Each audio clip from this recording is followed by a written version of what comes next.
অনেক মজার একটা রেসিপি আপনাদের সঙ্গে আমি শেয়ার করব।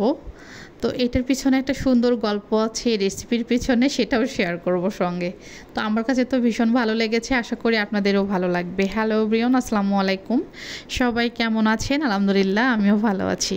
তো এই যে সুন্দর একটা পেঁপে কেটে নিলাম, কেটে ধুয়ে একদম পরিষ্কার করে নিয়েছি। পাশে নিয়েছি 3 রকম ডাল।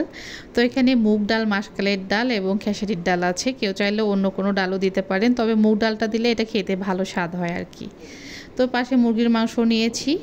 তো মুরগির মাংস, পেঁপে আর 3 রকম ডাল দিয়ে একটা অসাধারণ রেসিপি রান্না করব। ফার্স্ট টাইম ডালটা একটু ভেজে নিলাম, কারণ ডালটা ভেজে দিলে এটা খেতে ভালো হয়। মাসকলাইয়ের ডাল বা মুগ ডাল ভেজেই আমি সবসময় রান্না করি। তো তারপরে এই যে প্রেশার কুকারে দিয়ে সুন্দরভাবে সিদ্ধ করে নিলাম।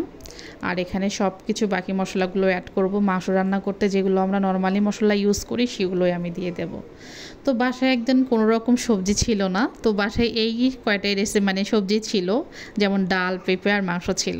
তো ভাবলাম তিনটা একসঙ্গে দিয়ে রান্না করলে কেমন হয়। অনেক সময় তো আমি মাংস রান্না করি, ডাল ভুনা করি আলাদা করে। তো আজকে একসঙ্গে রান্না করে দেখি খেতে কেমন হয়। তো আমি একসঙ্গে রান্না করার পরে এটা খেতে জাস্ট অসাধারণ লেগেছে। সেদিনই প্ল্যান করে নিয়েছিলাম আমি আপনাদের সঙ্গে একটু শেয়ার করব। তো এই যে আমি শেয়ার করেই ফেললাম। তো এখানে মাংসটা কষিয়ে নিয়েছি, তারপরে পেঁপেটা কষিয়ে নিয়েছি। পেঁপেটা খুব বেশি সিদ্ধ হলে না, একটু শত শত থাকাতেই ডালটা দিয়ে দিলাম, কারণ পেঁপেটা একদম গলে গেলে খেতে ভালো লাগবে না। যেহেতু এটা ডালের সঙ্গে পেঁপেটা একটু সুন্দর থাকলেই ভালো লাগবে আর কি। তো যাই হোক, ভালোভাবে কষিয়ে নিয়ে পরিমাণ মতো গরম পানি দিয়ে দিলাম। তো দিয়ে এটা চুলার জালটা একদম মিডিয়াম লোর মাঝামাঝি করে দিয়ে রাখবো, যেন নিচে পুড়ে না যায়। যেহেতু ডালটা একদম সুন্দরভাবে গলে যাওয়া, এটা চুলার জাল হাইটে দিলে পুড়ে যাওয়ার সম্ভাবনা আছে, আর পুড়ে গেলে কিন্তু মোটেও ভালো লাগবে না খেতে।